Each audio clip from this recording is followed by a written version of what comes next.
Listen to the Vibes, hosted by Coyote Night. Listen in for some positivity and good times.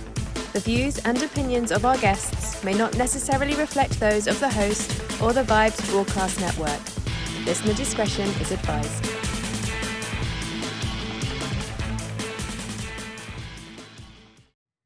Welcome, everyone, to another episode of Listen to the Vibes. I have here Mr. Marc Hoberman. If you can read his sign, he's a motivational speaker, presenter, coach, trainer, all-around nice guy. How are you doing, sir? Doing well, Kyle. How are you? Thanks for having me on the show. Oh, I appreciate you spending time with us. And well, let's get to know you, where you from and all that good stuff. So born in Yonkers, New York in 1962, lived in Yonkers for 16 years. My father wanted to expand his used furniture business, and on 3 weeks' notice only, not enough, I was told we were moving to Florida. Okay. Luckily, I had some cousins there, but no friends at the time. I didn't know anybody there. That was rough. I was only there for 2 years, and the reason I was only there for 2 years was that probably 5-6 months into our move, and there in Florida, I did have a seizure behind the wheel of my 1977 Mustang. Really cool car, but no car is conducive to that kind of accident, so to speak. My cousin was with me. We were driving up to see her brother at college, University of Gainesville. And I just had the seizure behind the wheel. We were going through a toll booth. My cousin was able to drive it, steer it, I should say, through the toll booth. And 2 hours later, I came home with a bottle of pills and a diagnosis of epilepsy. So that's the teen years, and a rough 2 years. I was young. There were no blogs back then. There was no internet back then. My parents would have fared much better if they read a book such as the one I wrote 40 years later. So that took me into education. And I was a teacher for over 30 years, an English teacher. And through the years, I've done trainings on anti-bullying and team building at camps and things at schools. And I always came back to this overcoming adversity and realized that I kind of had a sixth sense in the classroom for people who were hurting, students, mostly 7th through 12th grade were the grades that I taught. And I realized it was because of that I was able to help them. And when my own son came down with IBS, irritable bowel syndrome, when he was 15, I had started the book years before that. Life got in the way and I slowed down. And then I realized I was able to help him and my wife and myself deal with it much better than my parents did. They did the best they could, but I went through it as a teen. Yeah. So I was able to help him, and that's when the light bulb went off and I said, hey, I'm an educator, I can help others. So now I'm going to help others and finish the book. And that's what led me to so many other things that I'm doing now with the motivational presentations and things of that nature.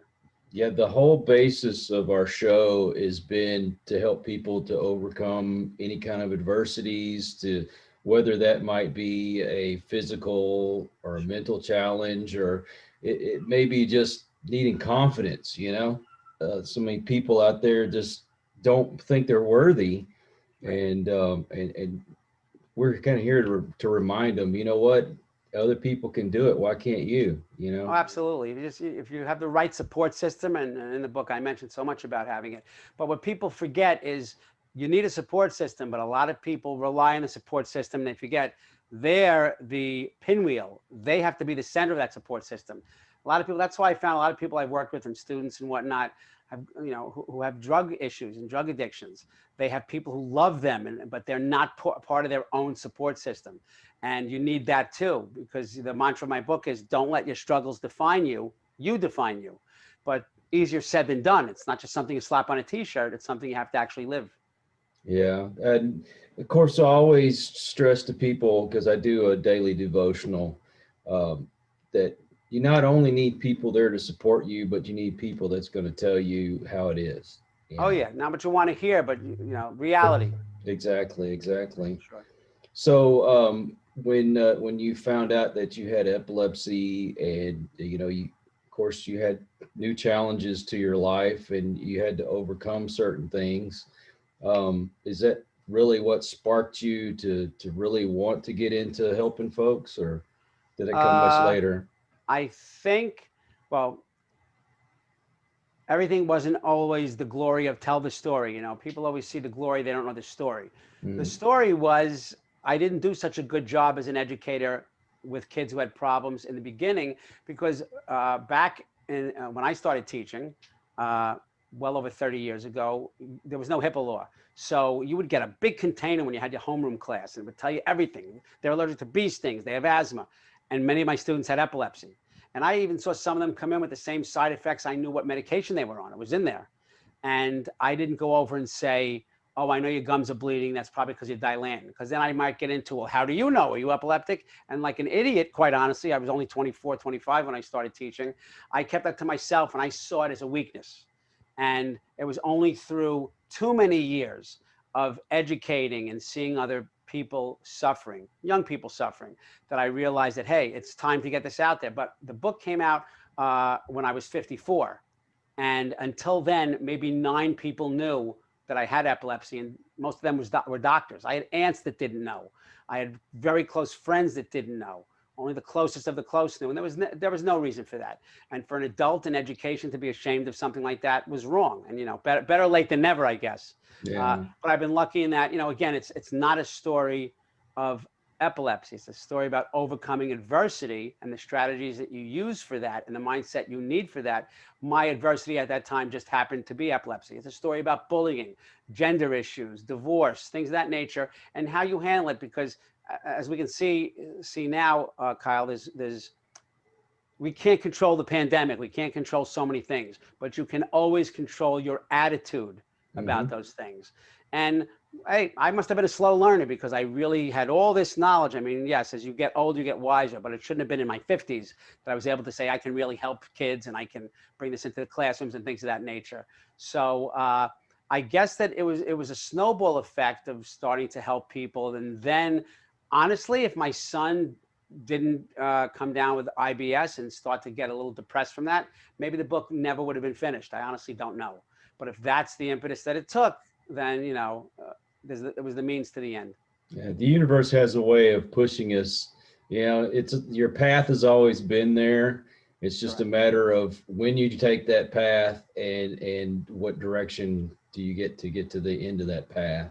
Definitely. You know, it's like you said, better late than never. Sure. And you've touched on a lot of things that are really close to my life. As I told you before we got started, you know, my father had epilepsy.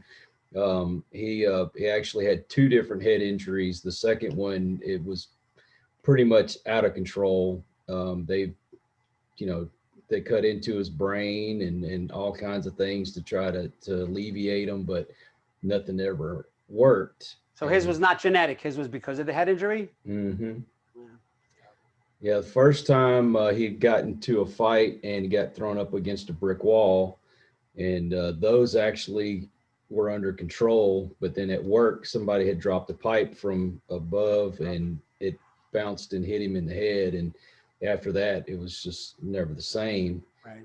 And you talked about the bullying. We support stompoutbullying.org, and something that's close to me because I was bullied when I was in school, and it took a lot for me to overcome that. And I had a support system there. I just didn't utilize it because I didn't want anybody to know. Sure. Well, you know, I do camp training, and it's apropos to what you're saying. One time, the American Camping Association came out with some statistics that said that a certain percentage of campers did not return to camp because they were bullied. But the really bad number was that 70% of those people never reported the bullying. So yeah, from a business aspect, look how much money people are losing because they could fix the problem if they know about the problem. But the other aspect, look how horrible it is that in a camp setting, not even school for 10 months, but a camp setting, people won't tell mom and dad. They'll just say, I don't like that camp. I want to go to another one. And if you don't tell about the bullying and things of that nature, it can spiral out of control. And, you know, I've done some anti-bullying even for younger kids. I do it a lot for middle school and high school, but I did one in New Jersey last year in Passaic, and I spoke to first and second graders. And I said, you know, let's talk about numbers. teachers only see 1 out of 25 incidents of bullying, because no bully is going to punch a kid while the teacher's looking. But it's amazing because kids see 24 out of 25 of the bullying, because a bully needs an audience. So kids see it. So look what they can stop. And you don't have to stop it by tackling the bully. You don't have to stop it by even reporting the bully all the time. Studies have shown that 2 words, stop that, because the bully wants his audience or her audience. And when you hear stop that, that alone, oh, I don't have my audience anymore. So it's having the support, not knowing you have the support, where to go for the support, but it really takes the spectators, everybody, is involved, in just slapping a sign up that says bully free zone. Words aren't enough. There has to be action. There has to be a plan in the schools, in the home, there's bullying. So it's tough, because then they just grow up and become older bullies at work. And then you're your boss and my boss. And then we're bullied at work, the same as we were 35 years before. It's a never-ending cycle. Right. And, that they end up doing that to their own children. And then what happens? Then usually the kids end up being bullies, right? Because, they got to compensate somehow. So they find somebody weaker than them. But, you talk about overcoming different adversities. I, for one, have a condition where my spine is deteriorating. And so I haven't been able to work in almost 2 years. And I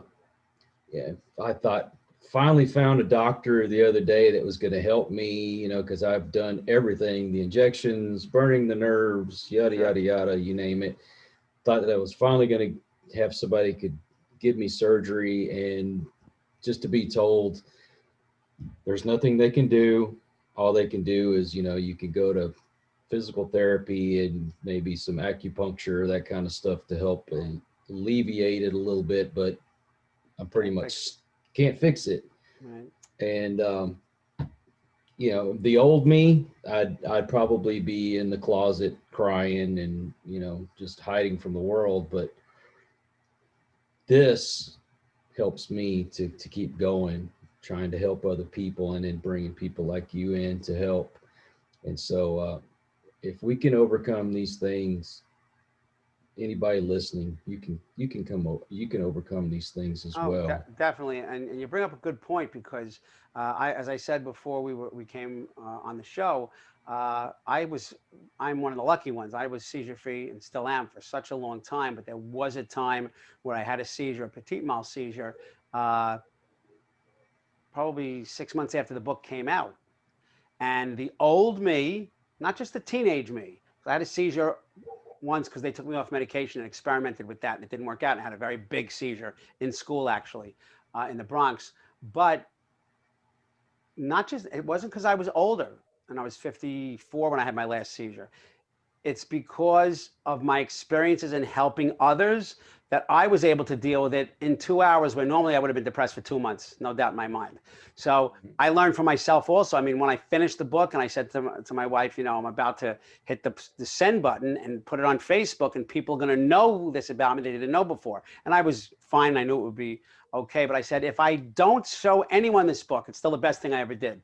The whole catharsis, I mean, I'm such a big believer as an English teacher in journaling, in writing your thoughts. Your thoughts become your actions, and you could really follow that path. But just being able to help myself, and while I'm helping others and writing it, it just changed me in the same way you said, hey, your old self would have been in the closet, right there with you.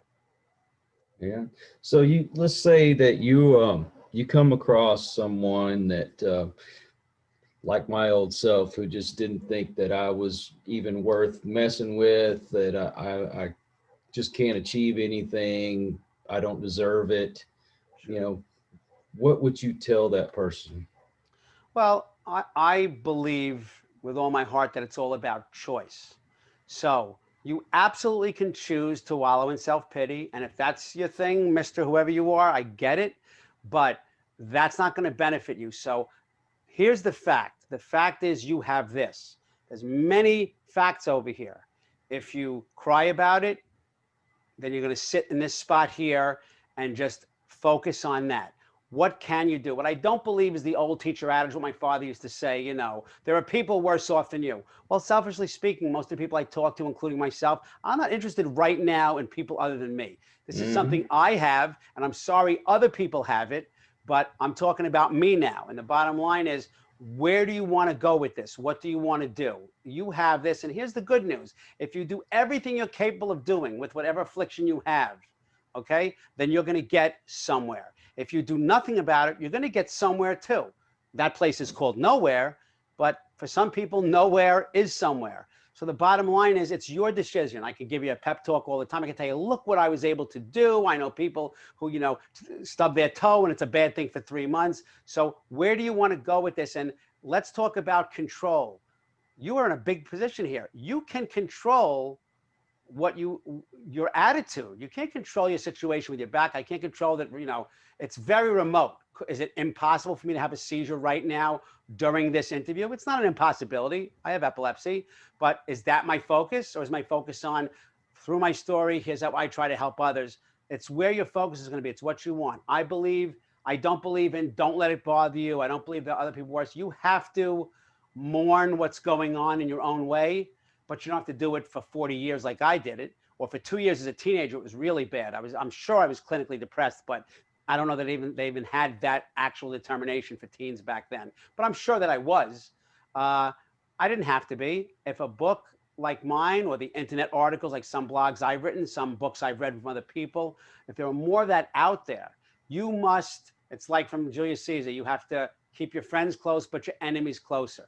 I did not fight my epilepsy. I embraced it.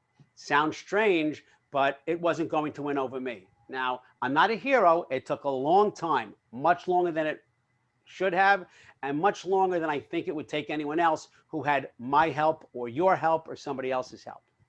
But you have to be the main person in that support system. And I've always stressed when I talk to people and try to get some motivation going, not everybody is going to handle situation the same way. Not everybody's going to have the same attitude. Sure. There's, I can tell you what's worked for me, and you can choose to either try, or you've already made up your mind it's not going to work. Right. And and also a lot of people just want to be heard. That was one of my problems growing up, is I just wanted somebody to listen to me. I'm like you, yeah, there were people worse off than me, but Sure. This is me in this situation. This is me right now. Right. Please, somebody listen to what I have to say. Have a little sympathy, Yep. And yeah, to express that to people and to make them understand, unless they've been in the same shoes, it's hard to make people understand. Oh, definitely. And I tell them, look, doing nothing is absolutely an option that you have.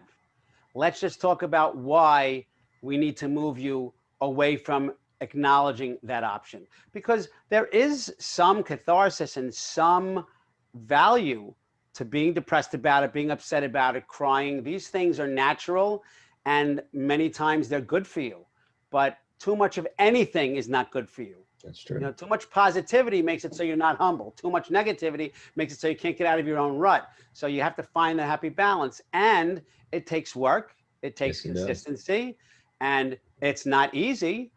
Nope. But what's going to happen if you do nothing is going to be much harder than trying to claw your way back up. And again, don't let your struggles define you. You define you. I'm not an epileptic. I'm a person who happens to have epilepsy, just like I'm a person who happens to wear glasses, and other people have this and that. And you can decide to make the most of what you have or not. That's a no-brainer. Getting the person to believe in that and actually act on that, that's the tough part. And it's not easy. It wasn't easy for me. I'm sure it wasn't easy for you. But knowing what we know now, we're in a much better place.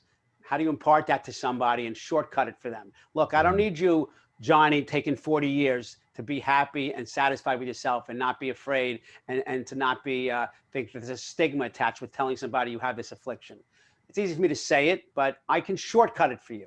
And if it normally take you 5 years, it's too long. If I can cut 5 years to 1 year is still too long. But if I can cut 5 to 1, that goes in the win column. Yeah. Well, I noticed the difference between me now and me then is I still have those moments where I get upset and I get down. The difference is I'm in that zone a lot less than what I was back then. Absolutely. I You're allowed to mean, take a step back. You're allowed to take 2 steps back. As long as you take 3 steps forward, as long as the math works out, so you're up here and not back here, it's fine. And it's always going to be, it's always a part of who I am. And I have always told people in interviews such as this and whatnot, that I'm not the person I am in spite of my epilepsy. I become the person I am because of it. yeah, So, and that's a powerful statement for a lot of people because it put me down this path. This could have gone south fast. This could have gone many different ways. And I'm blessed and so happy that it didn't. And my payback and paying it forward is speaking at schools and parent meetings and things of that nature. But that's my goal. And I'm talking with someone who knows that because we know it wasn't easy, but I know I'm in a much happier place than I could have been. And I can yes, tell you, and I'm sure you could say the same thing. I had plenty of help. I'm here because of me. You're here because of you. And the other people, the ancillary people, that support, they were there. It absolutely starts with you. It starts and ends with you. exactly. And to get that through to folks, you do need that support system. It's Oh, for very sure. difficult to do this on your own, but ultimately it comes down to you, your thoughts, and I tell people, you think good thoughts, you say good words, you take good actions.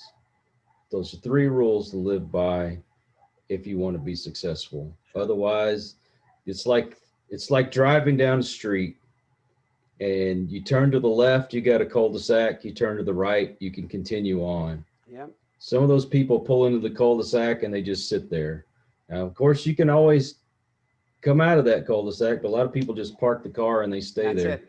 The Sure. other ones, they'll take that other road and let's see where it takes you. You know how it is. You start out that you have this one dream. I'm going to be this, I'm going to be that. Something may happen to change that, Sure. but there's still a dream to be had if you are just willing to look for it. Oh yeah, there's so many studies on mindset and positive thinking, and they're all so valid. But at the end of the day, how do you make somebody? You can leave a horse to water. How do you make that person take the drink? And you really can't. You can arm them with information. That's the educator in me, and explain to them. And I've said to my kids a million times, hey, if you do X, Y, and Z, now I won't let them do something totally unsafe. If you're going to do that, I'm old. I know what's going to happen. This, and this. Now take that information, listen or don't listen, but whatever happens, learn from it. And I always Okay. go back to the educators. To me, education is not just academic. I'm a big believer in character education and things of that nature. So those things have to come together. And you just keep building your bank account, your emotional bank account. You keep building that strong foundation. So the life that is your house, to hit that metaphor, just gets stronger and stronger. And it's consistency. I wasn't 16 diagnosed with epilepsy and I blinked and I became a 58-year-old now. Things happen in between. And so much is, you can focus on what's not in your control. And that's when you start to really, almost need to be medicated because there's so much that isn't in our control, but there's so much that is. Yeah, exactly. Yeah, I had to make a lot of hard decisions. One of the biggest thing I think that kept me from moving forward is the things that had went wrong in my life. I just, oh, woe is me, but not realizing that I never gave myself a chance to get over a lot of the things that happened to me. And the reason why I didn't is because I drank too much. Mhm. It made me stop feeling, you know. When I lost my father, when I lost my little brother, I didn't take the time to mourn for them. I would just spent the time getting drunk, getting high, anything to avoid feeling. You have to take these things head on, get the feelings out of the way, get the mourning, get the crying, all that out of the way, and then it's easier to handle, you know. Again, though, it's based on choice. It's a coping mechanism. What you did was a coping mechanism, but there were good decisions and bad decisions. And, thank God you came out of it a totally different person. And maybe, I would say not maybe, but definitely you are where you are and who you are and doing the show you're doing because of those things. I would argue that, I mean, rather, I don't know, maybe you drank for 3 years. I'd rather it was 3 months, but it is what it is. But at the end of the day, you're helping other people. You feel better about yourself. We've got to shortcut it for these people. And if somebody were there to shortcut it for you, you might still be where you are today. But why not, learn how to accept it and adapt sooner rather than later, and stop that hurt. Shoot, I won't lie. I spent better than 30 years drinking and doing drugs because I just didn't want to cope with life. Right. Yeah, and that's no way to live your life. And unfortunately, there are far too many people similar to that and to your experiences now suffering. And this is before COVID. I mean, the calls to the Alcoholics Anonymous hotline and suicide hotlines, they skyrocketed during, and we're still in the pandemic. So these problems were here. This is not just pandemic related, but they were here. They're going to be here post pandemic, and we just need to make sure. I'm a big believer in the young people. I believe that education is the panacea for everything, for anti-racism, for anti-bullying, for anti-drug addiction. I co-authored a book with Stephen Hill, A Journey to Recovery, Speak Sobriety. He speaks 50, 60 schools a year before COVID on opioid addiction. He's a recovering opioid addict. And the people, it doesn't know, epilepsy and alcoholism and opioid addiction doesn't know your economic status, doesn't know your religion, doesn't know your beliefs, your prejudices. It just knows attack. So shows like this, programs like I run, I'm sure you're involved in some things also, especially given to young people. I'm not trying to ignore the people who, I'm not saying, oh, it's too late for them, they're 40 and 50. But if you cut it off when people are most impressionable, when there's the biggest peer pressure, when you really have their attention, where their brains can kind of absorb this information, that's the biggest high for me. Is seeing the light in the eyes of some of these kids in assemblies or big classroom discussions, even virtually when I do virtual programs. That's the be all and end all. Exactly. So have you got to see firsthand somebody that's actually taken your advice and become success? Oh, absolutely. I don't credit Stephen Hill's success as a speaker. He was speaking long before I co-authored his book. But I think that working with him and him seeing the way I did things, and he read my book, and of course I co-authored his. And there's somebody now, Mondaire Jones is the first ever openly gay Black African-American congressman. He just became a congressman in New York. I had dinner with him in February, just on the cusp of things closing down and the pandemic really raging. And we had dinner, and I have to tell you, at the end, he hugged me. He called me Hobie. A lot of the kids call me Hobie. Hobie, I want to tell you, I wouldn't be where I am today if it weren't for you. And I'm here to tell you that's not true. When he was 16, I said, you're going to be the first Black president. So maybe he'll be the second Black president. But I know that I did help him in some ways. I was a mentor in some ways, but I'm in no way the reason why he's successful. But I know I touched the lives of many kids. I mean, I tutored in my tutoring business, Great Success Education, thousands of kids, and taught thousands of kids. I could tell you that it wasn't enough. The reason I retired a little early at the age of 56, and I could have gone longer, is that I enjoyed changing the lives of X number of kids every year, both academically and with character education. Wasn't enough. Maybe I'm selfish, but if I can go into an assembly of people who don't know me, because a lot of times kids think the teachers are telling them certain things, or the camp owners or the corporate executive, it's only because we want you to sell more product. We want the camp to be successful. Or it's like the parent telling them they're too emotionally involved. You need an outsider sometimes. But when I see the light in someone's eyes, or someone comes to me after I speak, either crying, at colleges I've had people in tears, and my presentation is comedic in many ways too, but it's very emotional. I break down sometimes because I'm sure you do too. When I talk, I start seeing like a movie version of what happened back in my mind, and some of it is depressing. And I know that, maybe 6, 8, 4 kids leave there and they do some things, some strategies I give them. But if there was 600, why not 600? So it's a long-winded answer to your question. So yes, I know I have. It's not nearly enough. And I think I have the ability through videos, through interviews like this, to affect change in more young lives and help parents as well. So that's what it's all about for me. Uh, yeah, that's awesome. I want to make sure that when we end the interview, if you could send me any links that you may have that I could add in the description of the videos and the audio. Sure. I want to share that. I know your book will be very beneficial to a lot of people, Sure. and of course, just listening to you speak, you have a definite compassion for it, and we need that. We really do. I hate to say it, but it seems like we've kind of got a generation coming around that just seems to be focused on me, me, me, me, me. Oh yeah. And not all of them. I don't want to No, make but a that lot, a a lot of them in blanket, the but workplace. Yeah, definitely. We're oh, partially to blame for that. I know, oh, the yeah. goal is, I want my kids, I want my kids to have what I never had. There wasn't too much I was looking for, so I can't say I never had. I was lucky growing up. But a lot of their attitudes, you'll agree with this. There's such a sense of entitlement. Hmm. Sometimes it's, for lack of a term, it's sickening. Because me was maybe 5 years ago. Now it's entitlement. It's entitlement. It's not what have you done for me lately. It's what have you done for me 10 minutes ago. Hmm. And what are you going to do for me an hour from now? So, and there's some wonderful people out there. There are young people out there that are affecting change and getting involved in protests and movements. 30 years before I ever had the knowledge, the talent, the courage to even embark on such a journey. But I go back to, we need to get back in that classroom. And yes, academics is very important, but there's not enough character education out there.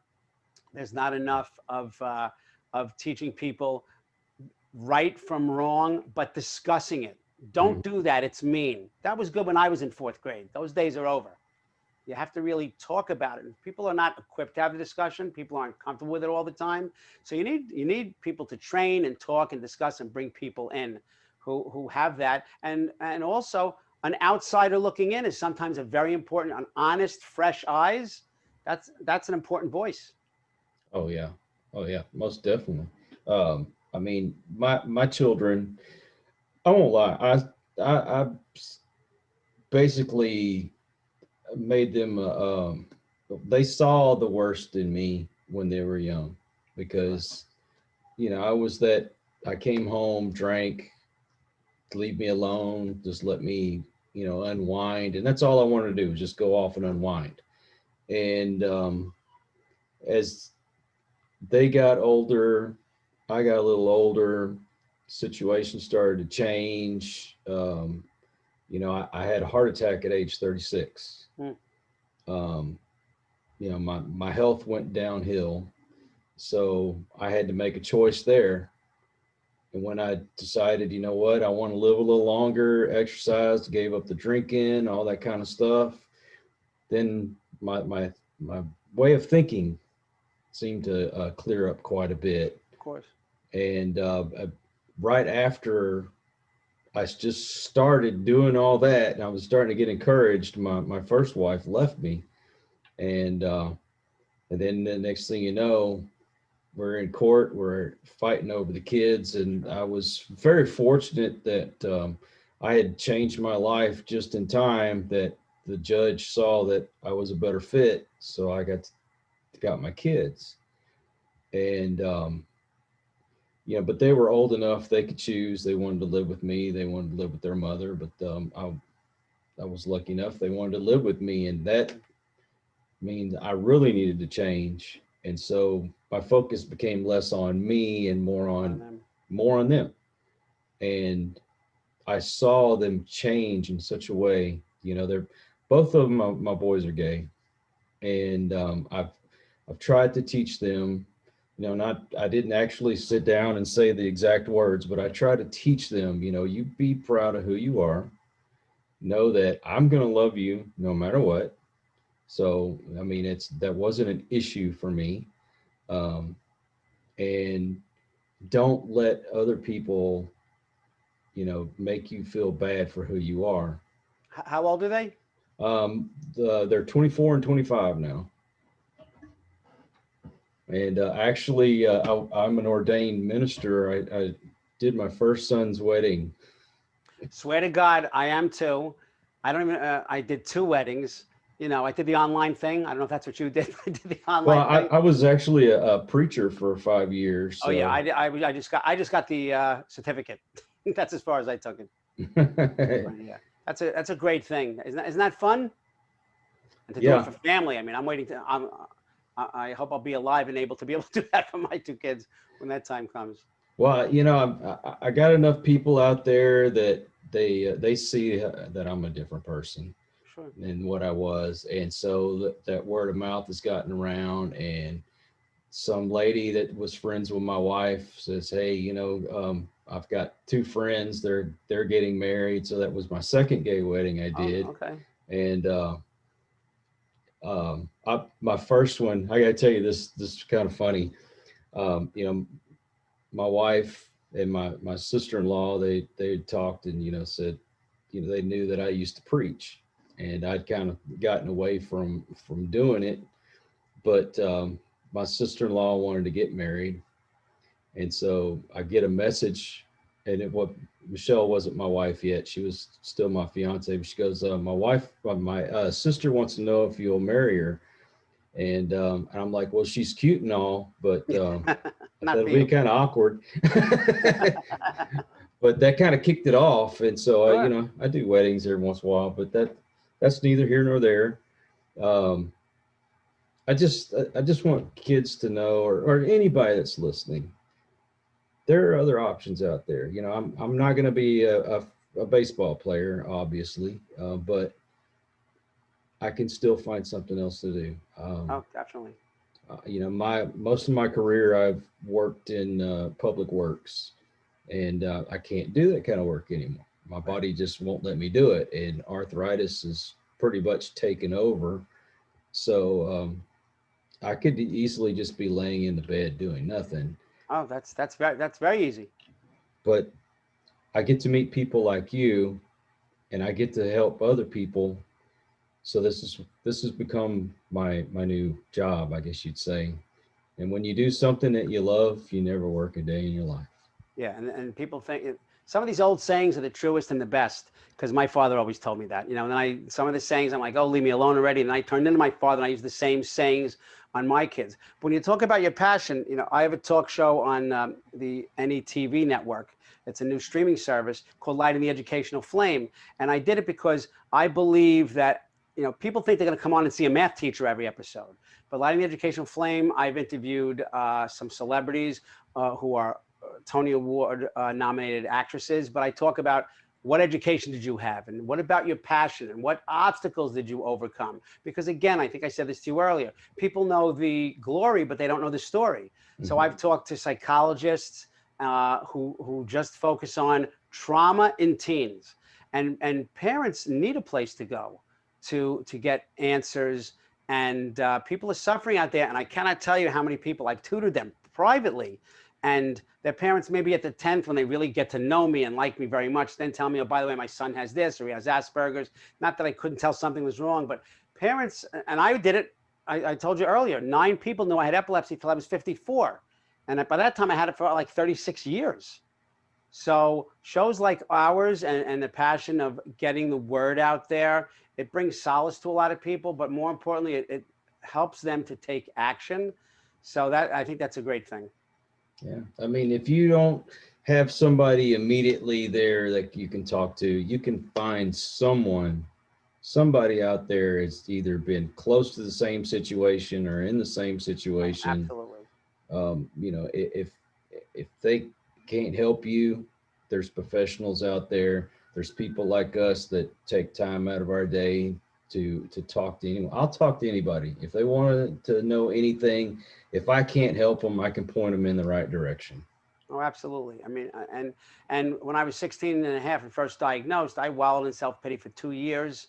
And finally, I started to say, I'm going to take control of this myself. And I read up on epilepsy. I went to the library. I read articles on something called microfiche, which when I tell my students, they thought I said microfish, like a small fish. They don't know from the articles. But what I did, I called the Mayo Clinic. I wrote letters and got pamphlets from the Epilepsy Foundation. But easily, that took me about 2.5 months. I would say in 2 hours or less, I could get as much or more and better information now sitting at the computer. So now there really is no excuse not to. You take the time you need, as little as possible, and Mhm. you, why me? You need that. Why me and all that. And I suffered for 2 years. But when I was in the hospital, when I had a seizure at 54, the doctor wanted to switch my medication. And I said, come back, in 2 hours. And he closed the door, and I knew what I needed. I was in the hospital bed. I cried for 2 hours. He came in. He said, what now? I said, let's change the medication. And that was it. I still needed those 2 hours, but I Mhm. didn't need 2 years, and I didn't need 2.5 months. But I didn't, I couldn't turn it off like that. I'm still a human being. But you learn to control your attitude about these things. I know I've said it before, but I'm just such a staunch believer in that. And I Mhm. know it's easier said than done. I don't believe in because I said so, the bumper sticker, I'm your mother, that's why, that kind of thing. Uh, but you have to, walk the walk and talk the talk. Know from the outset it's not easy. Now that we got that out of the way, oh, it's not easy. I agree with you. Okay, next step. Oh yeah. It's just that's just the level it has to go to. Yeah. And people also need to know that they have feelings for a reason. Your body, your mind reacts to things for a reason. It's just a matter of if you're going to let it control you. Because I mean, yeah, you got to cry. Sometimes you just got to sit down and cry. I mean, I'm 50 years old and I still have my moments where I just want to sit here and bawl my eyes out because, things weren't going the way I wanted to. But then once I've kind of got that out of my system, like I say, give me an hour or two, and usually I'm over it. I'm ready to move on. Let's keep going. That didn't happen overnight. It did No, not happen absolutely. overnight. And people say to me, is it strange that you train students and sometimes you train teachers and you do anti-bullying and things like that at corporate? I said it's not strange. What's interesting is that if I'm in front of people in a corporation, it's just older kids. That's just how I see this.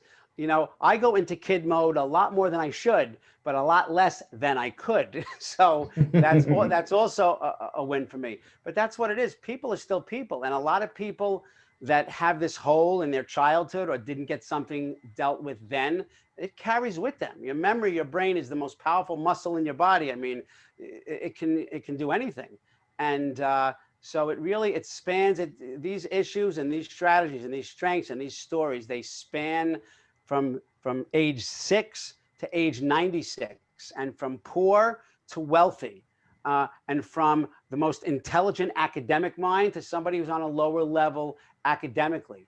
But we all put our pants on one leg at a time, and it's that empathetic human element, which is again why I say if we can ingrain that in children who will later become the young adults, I'm looking forward to the day when it's a different audience in front of you and a more mature audience, because there's no difference in maturity too many times between a 15-year-old audience and a 45-year-old audience. It's Sure. just it's just sometimes a better vocabulary. Sometimes that that's how I see it. So you can grow at any age. There are so many. You want to find horror stories and loss and stuff. You can find that. You want to find winners who overcame everything. You have that too. Which side, when the door closes and the book is written on you, what chapter are you writing for yourself? And you're the one writing it, not your wife, not your one who divorced you, not your sister, not this person who bullied you, not the boss who never let you get ahead. What chapter are you writing?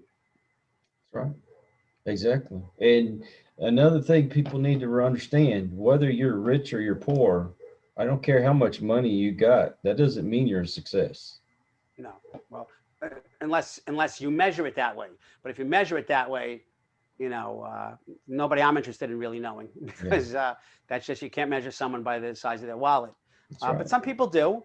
And I have to tell you, you said it earlier, and it's an old saying. I loved teaching, and I have never met anyone who became a millionaire in the classroom. Just hasn't been done. A multimillionaire in the classroom. But I whistled when I worked, you know, quoting Disney, whatever movie that's from. But I have to tell you that I wasn't a great athlete, but I played basketball with the kids, and at lunch we played games, and we joked around, and we went on field trips, and I never thought of it as the dictionary definition of a job.